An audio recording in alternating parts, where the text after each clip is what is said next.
J'espère que vous allez bien, j'espère que vous vous portez bien.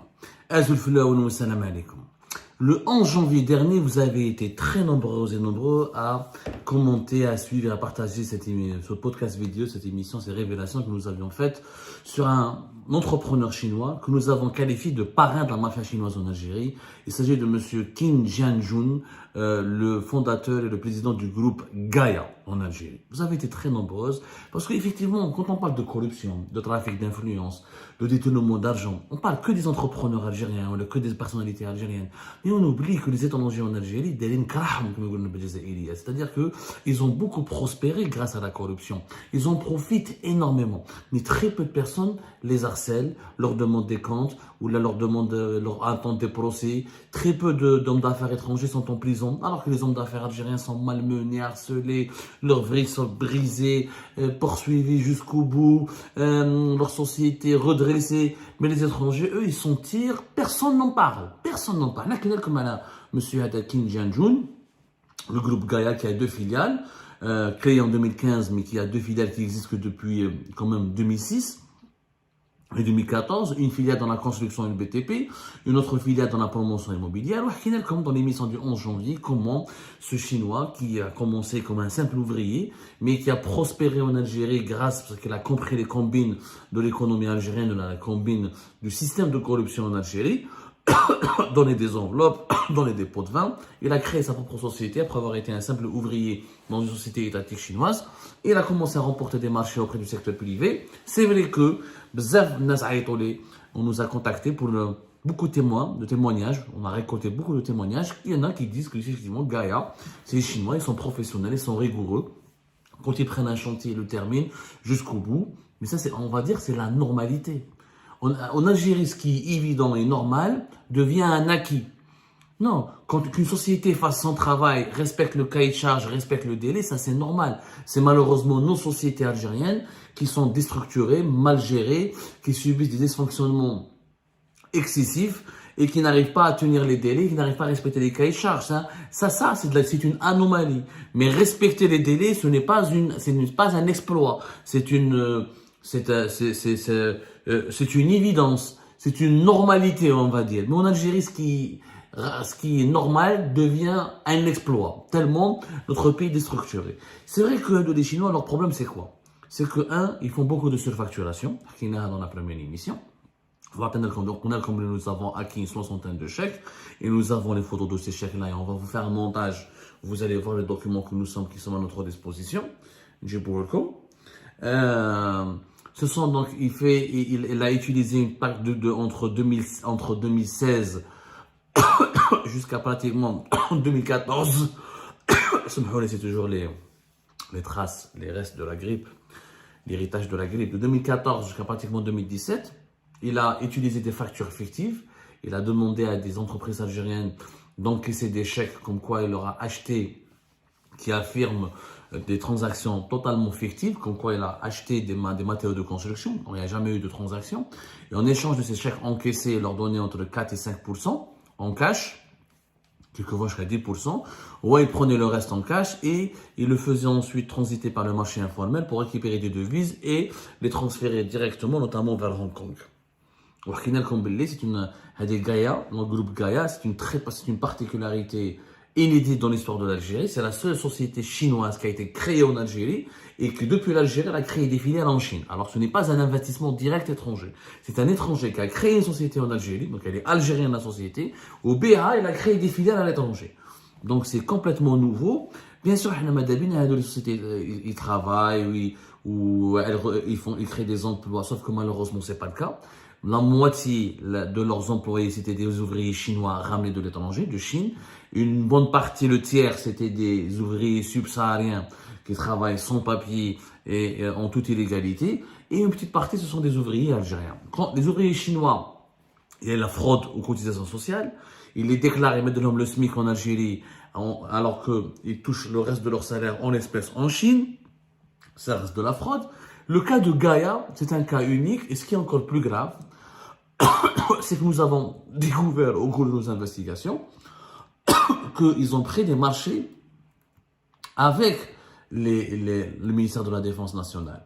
Et rappelez-vous, nous vous avions parlé d'un personnage très sulfureux, à cause duquel l'affaire des enfants de Gaye Salah, le scandale des enfants de Gaye Salah avait éclaté.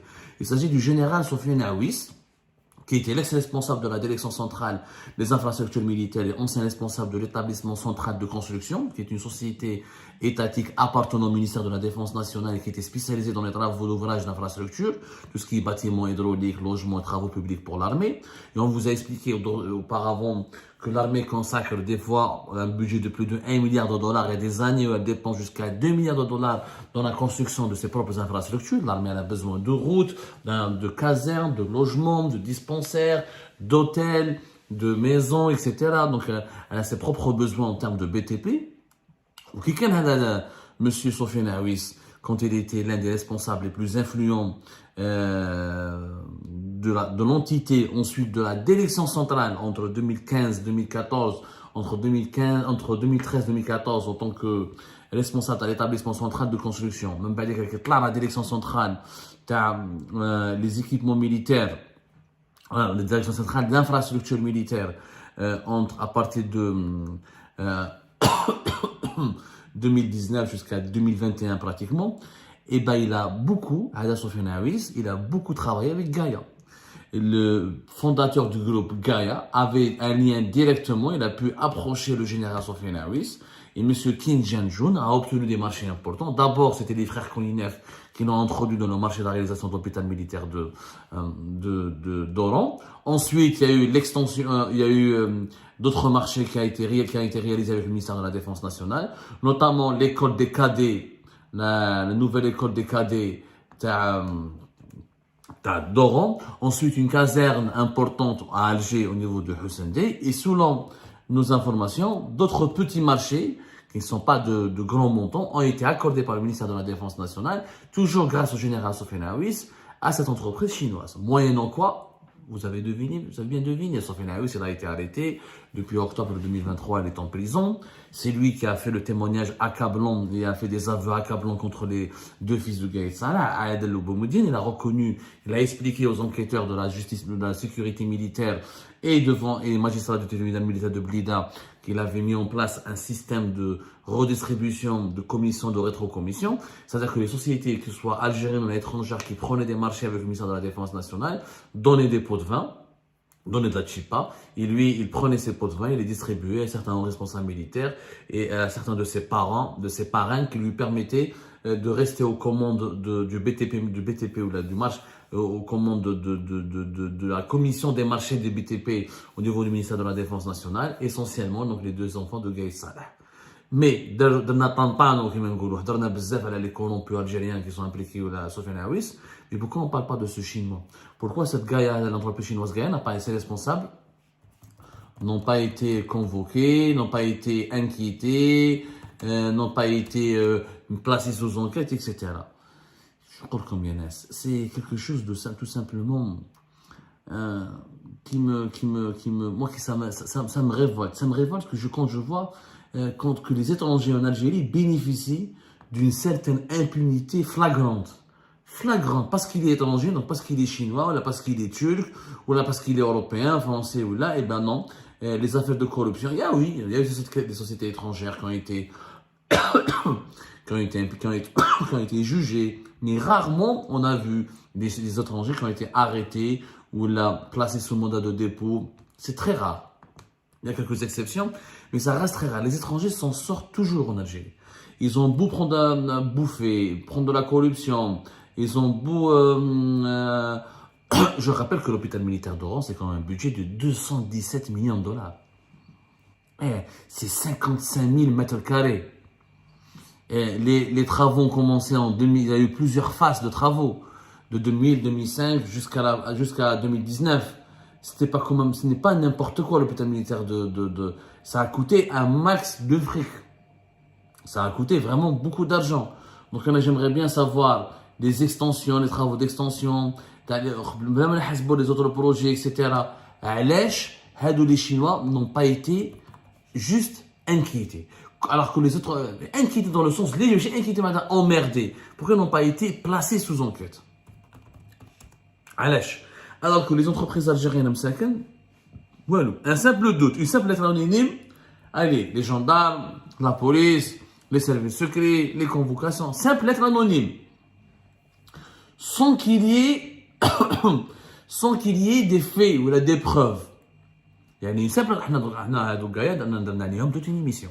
Il est vrai que un homme d'affaires chinois, il a été convoqué en 2020 dans l'affaire des hommes d'affaires Ahmed Mazouz ou Ulmi ou Tahkout, avec lesquels il était lié dans des projets pour réaliser, par exemple, c'est lui qui a réalisé plusieurs, comment on appelle ça, plusieurs showrooms de Sovac pour Volkswagen, c'est lui qui a réalisé l'usine de Volkswagen, c'est lui qui a voulu réaliser l'usine d'Arbatash, le groupe Mazouz pour le raffinage du sucre. Donc il avait des contrats avec eux.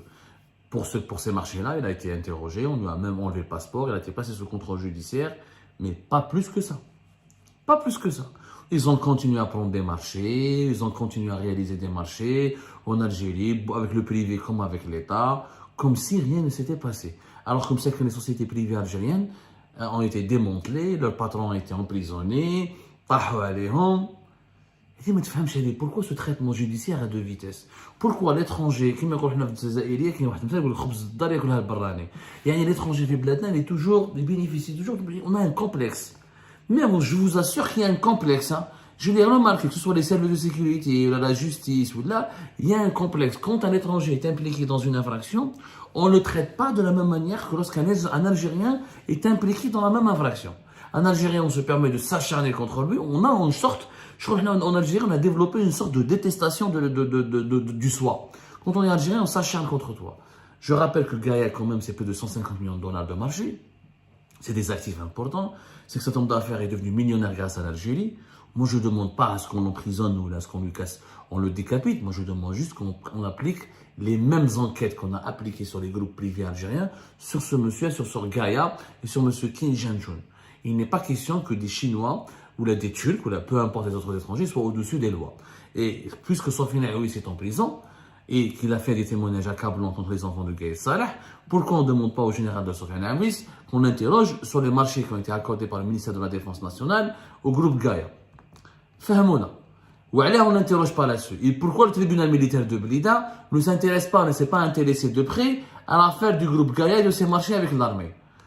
Ou alors, encore une fois, j'ai l'impression que les étrangers en Algérie arrivent à régler le problème facilement parce que les médias n'en parlent pas, parce qu'on ne fait pas beaucoup de bruit, on fait pas un Chinois, un homme d'affaires chinois arrêté pour la corruption en Algérie, ça ne fait pas du buzz.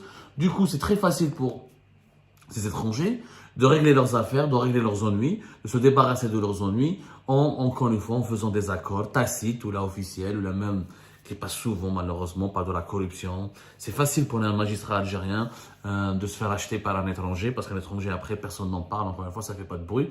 Mais voilà, quand il s'agit d'un homme d'affaires algérien, c'est très compliqué. Voilà, il faut le mettre en prison, il faut passer sous mandat de dépôt, il faut s'acharner contre lui, il faut lancer contre lui une cabale judiciaire, une cabale médiatique. C'est ça les leçons qu'on peut tirer de l'affaire Gaïa. Beaucoup d'entre vous, je fais des témoignages sur la page Facebook d'Algérie, par notre compte YouTube, des gens confirment ce que nous avions révélé.